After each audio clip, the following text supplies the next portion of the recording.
Dan hebatnya, ini yang paling mulia. Orang-orang yang sudah mendapatkan cinta Allah, ahli istighfar ini, ahli istighfar, kalau sudah mendapatkan cinta Allah Subhanahu wa Ta'ala, maka Masya Allah, kemuliaannya tanpa meminta pun doanya segera dikabulkan. Orang yang biasa istighfar itu diantara kemuliaannya, Allah akan cepat mengabulkan kebutuhannya tanpa dia harus memintanya. Butuh sesuatu, datang. Butuh sesuatu, datang. Padahal orang ini belum tentu minta. Jadi orang yang sering minta ampunan dosa itu akan cepat mendatangkan cinta Allah. Persamaan terbaliknya. Di orang-orang yang sering istighfar, cara meminta ampunan dosa, kunci pembukanya ini istighfar. Di orang yang sering istighfar, astagfirullah, astagfirullah, astagfirullah, Masya Allah, itu matanya akan dijaga oleh Allah. Begitu melihat yang tidak baik menurut Allah, dia akan palingkan. Astagfirullah, astagfirullah. Tangannya juga begitu, kakinya juga begitu.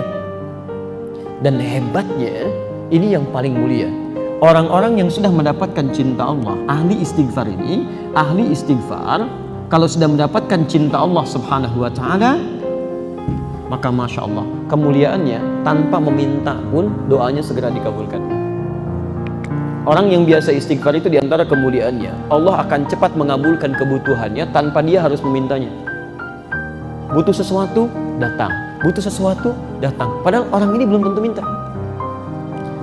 Ini pernah dipraktekkan oleh seorang tukang roti di zaman Imam Ahmad bin Hanbal. Pak, beliau pahami betul konsep ini. Kata Ibnul Qayyim Al-Jauziyah, beliau punya rumus, ya, masa setelah Imam Ahmad, sampai disebutkan rumusnya. Kalau Anda punya permohonan yang cukup banyak, tapi waktunya singkat, kata beliau, cukup perbanyak istighfar. Begitu Anda istighfari, itu sebelum dimintakan Allah bisa kabulkan, kalau benar kebiasaan istighfarnya. Ya. Imam Ahmad itu pernah lewat, kemudian beliau datang ke Mesir. Di Mesir masuk masjid. Ya. Begitu masuk ke masjid, tiba-tiba petugas masjidnya langsung mengusir beliau. Ukhruj, katanya, keluar. Itu imam besar, Pak. Dikenal dia seantara jagat ya. Cuma saking tawadhunya, pakaiannya biasa-biasa. Seperti Syekh Yasin Al-Padangi, Bu. Ya, ibu atau bapak yang dari Padang itu ada ulama besar tuh. Ya, saya sampai hari ini masih kagum, saya terus belajar. Sampai tadi saya nunggu di mobil tuh saya masih pelajari beliau itu. Ya, bagaimana santunnya, tawadhunya, pakaian macam-macamnya. Itu ahli sanad, Pak, sedunia itu. Sedunia, semuka bumi ahli sanad itu. Ya, itu luar biasa, Masya Allah. Pakaian, tampilan sederhana, macam-macam. Jadi kalau Anda ke Mekah itu belum kenal pertama kali, mungkin nggak akan kenal kalau itu ulama besar tuh. Kadang-kadang orang tawaf beliau bawain air, zam-zam, setelah selesai dikasihin, duduk pakai sarung begini, pakai kaos. Tapi muridnya ada yang dari Mesir, ada yang dari Mekah, ada yang dari macam-macam, itu luar biasa. Ya. Nah, yang paling menarik, Imam Ahmad itu sederhana luar biasa. Ini nggak tahu, ukhruj, katanya, keluar. Imam Ahmad karena paham fikih, kata beliau, ana astarih qalilan, saya istirahat sebentar. La, barrah. Barrah itu sudah mulai kasar. Barrah. Kata Imam Ahmad, astari, da'ni astari. Enggak apa-apa, tolong perkenankan saya istirahat sebentar, saya capek, katanya. Rawah anta, rawah. Ya. Rawah itu sudah lebih kasar lagi dari kata roh. Maksudnya, tolong keluar dari sini sekalian dengan roh-rohnya. Rohnya pun jangan ada di sini, keluar. Itu kalau Anda ke Mekah misalnya kan, atau ke tempat di Arab, ada orang mengatakan rawah anta rawah, itu tandanya lagi marah, Pak. Jangan senyum. Rawah. Itu musir, ya. Musir itu, suruh pergi. Kalau bisa rohnya pun jangan di situ, pergi, kata orang ini. Imam Ahmad keluar, kemudian di teras itu beliau juga sandara, disuruh pergi lagi. Begitu keluar dari masjid, jalan beliau, singkatnya bertemu dengan makhbaz, tempat jualan roti. Ya, syar'i rati, menjual dengan syar'i, ya.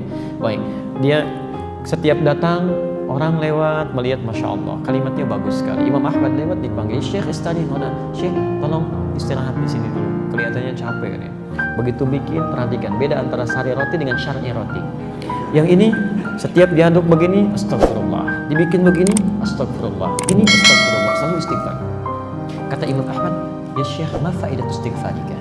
Apa faidahnya istighfar kamu ini? Imam Ahmad tahu, cuma ingin menguji ini. Apa manfaatnya? Perhatikan, wallahi demi Allah, katanya, tidak pernah saya membiasakan istighfar ini kecuali Allah selalu mengabulkan doa-doa saya. Selalu mengabulkan doa-doa saya. Wallahi cuman satu aja yang belum terkabul sampai hari ini. Mudah-mudahan Allah sebelum mengabulkannya sebelum saya wafat, atau dia yang kembali pulang duluan. Apa itu, kata Imam Ahmad?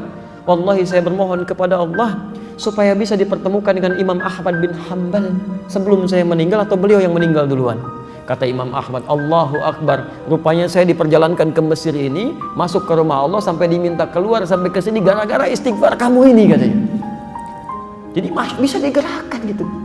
Itu istighfar, Pak. Itu kemuliaannya luar biasa. Tapi tolong jangan lakukan itu kepada saya gitu. Anda bisa istighfar, Masya Allah. Makanya ahli surga yang biasa istighfar, surganya istimewa, bukan surga biasa. Itu ada di Quran surah ke-51 ayat 18. Lain, Pak, bonusnya itu lain. Ya. Dia ditempatkan di taman surga. Ya. Taman surga itu kemuliaannya beda dengan surga biasa. Kalau Anda insya Allah masuk surga, kalau di surga biasa itu yang melayani pelayan surga. Namanya wildanun mukhalladun. Ya, kalau laki-laki dilayani oleh bidadari surga, kalau perempuan oleh pangeran-pangeran surga, cantik dan gantengnya tak terlukiskan. Kata Nabi, nggak usah dibayangkan, mala ainun ra'at wala udhunun sami'at wala khatara 'ala qalbi bashar. Nggak pernah kelihatan oleh pandangan kita, nggak pernah terdengar oleh telinga, bahkan difikirkan pun nggak akan seperti itu. Itu masih kelas biasa. Tapi taman surga yang ngasih langsung semua Allah, tanpa perantara, kun fayakun ada, dan nggak perlu dibayangkan. Dan penghuni surga seperti ini, itu sebelum masuk ke surga pun sudah diperkenankan melihat Allah tanpa hijab. Ada di Quran surah 75 ayat 22 sampai 23, posisi paling kiri sebelah atas. Wujuhu yawma idzin nadhirah. Ada orang-orang yang Masya Allah, saat dia dihisab itu wajahnya berbinar gembira. Ya, padahal belum masuk surga. Ya, ila rabbiha nadhirah, karena bisa melihat Allah tanpa hijab langsung seketika. Ya, gak usah dibayangkan, gak boleh. Tapi ada seketika. Masya Allah, apa yang terjadi? Quran surah 51 dari ayat 15-nya. Nanti ketemu di ayat 18. Innal muttaqina fi jannatin wa uyun. Sungguh ada sementara orang-orang takwa itu tempat tinggalnya di taman surga. Taman surga, Masya Allah. Kalau di Firdaus ya taman surga Firdaus ya.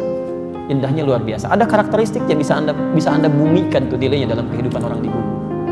Akhidhina ma atahum rabbuhum. Ini syahidnya. Orang-orang ini itu akan langsung mengambil apapun di nikmat surganya, diberikan langsung oleh Allah. Gak ada perantara. Akhidhina ma atahum rabbuhum. Apa amalannya? Ini yang harus Anda turunkan ke muka bumi. Innahum kanu qabla dzalika muhsinin. Saat di muka bumi, saat di dunia, itu orang-orang ini muhsin, berbuat ihsan. Ya. Kalau Anda ingin jadi penghuni di sini, turunkan karakteristiknya, kemudian tuangkan dalam kehidupan di bumi, Anda kerjakan itu. Apa amalannya? Kanu qalila minal laili ma yahja'un. Amalan pertama, dia terbiasa sedikit tidurnya. Itu bahasa Quran. Sedikit tidurnya. Ini malam dia hidupkan dengan ibadah. Dia paham ya, kalau malam itu lebih enak ibadahnya, akan lebih khusyuk. Quran surah 73 ayat yang ke-6, inna nasyi'atal laili hiya asyaddu wat'an wa aqwamu qila. Bangun malam itu akan enak menyentuh pada jiwa, lebih khusyuk. Makanya maaf ya, setan malam dengan setan siang itu beda apa? Lain. Shift-shiftan dia. Setan siang tuh biasa, nggak usah terlalu banyak tenaganya, tiup dikit udah pada nggak sholat tuh. Ya. Setan malam tuh tidak, dia paham gangguannya tuh minim, nggak ada kebisingan, TV berhenti semua, nggak ada siaran macam-macam. Jadi ketika orang ini ibadah, konsentrasi khusyuknya akan lebih tinggi dibandingkan dengan siang. Maka dari itu banyak terjadi keanehan. Kalau ibu nggak percaya silahkan. Siang bu ya, Masya Allah. Ya jangankan bangun, mau tidur aja susah. Tapi kalau malam, Masya Allah. Begitu Anda bangun di pertengahan, jam 1:30, jam 2 tuh ya. Padahal alarm sudah disusun 3 kali tuh. Alarm pertama mematikan alarm kedua. Alarm kedua matikan alarm ketiga. Alarm ketiga baru siap-siap. Kata Nabi itu setan membuat berat kepala tuh. Susah. Dan terjadi sesuatu yang tidak Anda bayangkan sebelumnya. Itu kan tiap hari bolak-balik tuh. Kamar mandi, meja makan, dapur. Biasa aja siang. Kok malam-malam jadi berubah? Awas loh ya. Kemarin sih enggak. Tapi malam ini di meja makan tuh putih. Rambutnya itu panjang. Dan nungguin kamu di situ. Jadi nggak jadi. Itu terjadi situasi itu. Ada kenikmatan gitu kan. Ya. Karena itu, karena ada perbedaan-perbedaan semacam ini, tidak mudah untuk bangun. Tapi orang ahli surga tidak. Amalan-amalan seperti ini, itu lain. Perhatikan, ahli taman surga itu qalila minal laili ma yahja'un. Dia atur tuh, tidurnya lebih cepat. Ba'da isya, dia nggak ada keperluan, langsung istirahat. Sedikit tidurnya, malam dia hidupkan. Salat, Masya Allah. Ayo, itu bahasa Quran, sedikit tidur. Kalau Anda tambahkan, bermasalah. Di rumus fikih itu Anda tambah jadi berkurang. Sedikit tidur, taman surga. Sedikit-sedikit tidur, maaf, di tamannya aja enggak. Silahkan cek. Jadi dalam agama itu kalau sudah pas gak usah ditambah-tambah. Subuh 2 rakaat. Saya pengen yang paling sempurna, ikuti sunnah Nabi. Saya merasa banyak kurang sholatnya, besok saya 3 rakaat. Salah. Jadi kalau sudah ada pas, gak usah ditambah, gak usah dikurangi. Menambah sesuatu itu mengurangi kemuliaannya. Selesai. Ya. Yang paling menarik, habis tahajud. Kalau Anda cuma tahajud aja, belum bisa masuk taman surga. Amalan selanjutnya ayat ke-18-nya. Wabil ashari hum yastaghfirun. Ini poin. Jadi dia tahajud di sepertiga malam, menjelang subuh, belum subuh Pak. Ashar itu waktu menjelang subuh singkat. Ya, paling 15 menit lah, 10-15 menit sebelum subuh. Dia duduk istighfar. Istighfar. Bahkan ada hadis qudsi di situ. Hadis qudsi. Diriwayatkan orang pertama yang menerima dari Nabi 31 orang sahabat senior. Hampir semua meriwayatkan. Ya, Abu Bakar As-Siddiq radhiyallahu taala anhu, Umar bin Khattab, Utsman bin Affan, Ali bin Abi Thalib sampai Sayyidah Aisyah radhiyallahu taala anha. Itu menerima semua dari Nabi. Yanzilu Rabbuna tabaraka wa ta'ala. Allah Subhanahu wa ta'ala akan membentangkan rahmatnya, ya, di fi thuluthil akhir minal lail, di setiap sepertiga malam yang terakhir. Kemudian menyampaikan, faqala, Allah menyampaikan pada hambanya, ya ibadi, hai hambaku, siapa yang meminta kepadaku aku akan kabulkan. Siapa yang memohon aku akan berikan. Dan man istaghfara liya ghafartu lahu. Siapa yang istighfar, aku akan ampuni dosanya. Rumus cepatnya, alhamdulillah, ketika Anda banyak istighfar, itu yang dua pertama akan diberikan, tanpa Anda minta seketika diberikan. Makanya ahli taman surga itu, Masya Allah, begitu selesai tahajud, dia nunggu fajar, astagfirullah, astagfirullah, astagfirullah, ingat-ingat dosanya itu. Kalau nggak percaya silahkan Pak ya, nanti malam Anda tahajud, setelah itu menjelang subuh misalnya, Anda biasakan istighfar, terus dengan hati yang bersih, yang enak, itu selain dosa keluar, itu tidak menutup kemungkinan air mata bisa ngalir. Tapi sambil diingat, apa dosa-dosa yang Anda lakukan? Mungkin pernah berkata kasar pada orang tua, pernah membuat pasangan hidup kecewa, sombong terhadap orang-orang sekitaran. Ingat-ingat itu. Itu demi Allah saya katakan, nikmatnya luar biasa. Ini. Dan dosa gugur. Dosa gugur. Ya, jelas di sini? Baik, saya sebentar saya cukupkan dulu sampai sini. Untuk bagian pertama itu masih yang ringan-ringan. Kalau dosisnya, maaf, atau kadar penyakitnya masih kecil-kecil. Masih suka pada nikmat orang lain, kan? Masih belum qanaah dengan nikmat sendiri, ya, masih belum puas dengan nikmat sendiri, masih mengharap punya orang, walaupun belum mencela, itu yang kecil-kecil gugur dengan istighfar. Tapi kalau sudah membuat yang jelek-jelek, itu nggak akan hilang dengan istighfar. Pasti ada tahap kedua. Ya. Saya mau ngecek sebentar nih, ya, untuk memastikan kita benar atau tidak. Apa lawan dari hidup? Mati, baik. Kalau tertawa? Kalau siang? Malam. Kaya? Miskin, baik ya. Sekarang kita cek ya. Quran surah 53 Najm ayat 43, ayat 44 dan 48. Ayat 43, 44, 48. Oke. Dari 4 pertanyaan tadi saya keluarkan 3 aja. Apa lawan tadi yang Anda jawab? Lawan kehidupan apa? Kematian. Baik. Wa annahu huwa amata wa ahya. Dialah Allah yang mematikan dan menghidupkan. Jawaban Anda benar. Ayat 44-nya, wa annahu huwa adhaka wa abka. Dialah Allah yang telah menjadikan orang bisa tertawa dan juga bisa menangis. Jadi lawan tertawa apa? Anda benar. Baik. Tadi yang Bapak jawab, Ibu jawab, lawan kaya apa? Miskin. Baik ya. Quran surah ke-53 ayat 48 ya, tuh lihat. Sudah kencang, benar enggak gitu ya? Wa annahu huwa aghna wa aqna. Dialah Allah yang telah menjadikan seseorang kaya dan cukup. Ternyata di Quran itu lawan kaya itu cukup, Pak. Gak ada orang miskin, Bu. Gak pakai oh, gak ada orang miskin. Gak ada orang miskin. Jadi Allah tidak pernah menciptakan orang miskin di muka bumi. Gak ada. Yang ada itu orang yang selalu merasa kurang dengan nikmat, sehingga mengharapkan nikmat orang lain. Padahal bagi dirinya cukup gitu. Itu yang jadi masalah. Coba perhatikan ya. Kalau ada orang merasa miskin, Allah langsung berikan zakat supaya dia keluar dari kemiskinan. Maka zakat diberikan pada orang yang merasa miskin. Quran surah ke-9 ayat ke-60. Innamas shadaqatu lil fuqara wal masakin. Diturunkan zakat untuk mengentaskan kemiskinan. Ternyata dengan zakat masih belum cukup juga, masih miskin juga. Diberikan infak. Quran surah kedua Al-Baqarah ayat 215. Posisi paling kanan sebelah bawah. Yas'alunaka madza yunfiqun qul ma anfaqtum min khairin falil walidaini wal aqrabin wal yatama wal masakin. Untuk keluar dari kemiskinan. Kurang cukup juga dikasih sedekah. Masya Allah, zakat dikasih. infak dikasih, sedekah dikasih, masih miskin juga. Kalau dengan semua itu belum bisa mengeluarkan Anda dari kemiskinan, Anda perlu dikasih apa lagi? Jadi sebetulnya konsep itu keluar untuk mengeluarkan dari sesuatu yang dirasakan miskin. Kata Allah, nggak ada yang miskin, cuma dua, cukup atau kaya, selesai. Ayo coba ibu pilih mana, mau kaya mau cukup?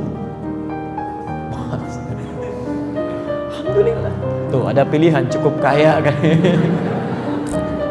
Baik ya. Nah ini persoalannya di sini gitu ya. Nah jadi Bapak dan Ibu sekalian, itu perasaan kurang itu yang menjadikan penyakit datang. Itu yang coba kita istighfar ya. Tiap hari istighfar. Kalau nggak sempat istighfar, jangan tinggalkan sholat. Jangan tinggalkan sholat. Karena dalam sholat itu ada kalimat istighfar. Makanya sholat ke satu dengan sholat yang lainnya itu menggugurkan dosa-dosa kecil. Itu ada di hadis Muslim nomor hadis 233. As-salawatu ila salawat wal jumu'atu ila al-jumu'ah wa ramadan ila ramadan kafaratun lima bainahunna. Ya, salat satu ke salat lain, Jumat ke Jumat dan Ramadan ke Ramadan itu bisa menggugurkan dosa yang terjadi di antara keduanya. Malam takunil kabair, sepanjang bukan dosa besar. Di Anda zuhur punya dosa, ya, dosa-dosa kecil, asar salat. Jadi pas salat asar itu dosa kecilnya hilang. Otomatis itu. Ya.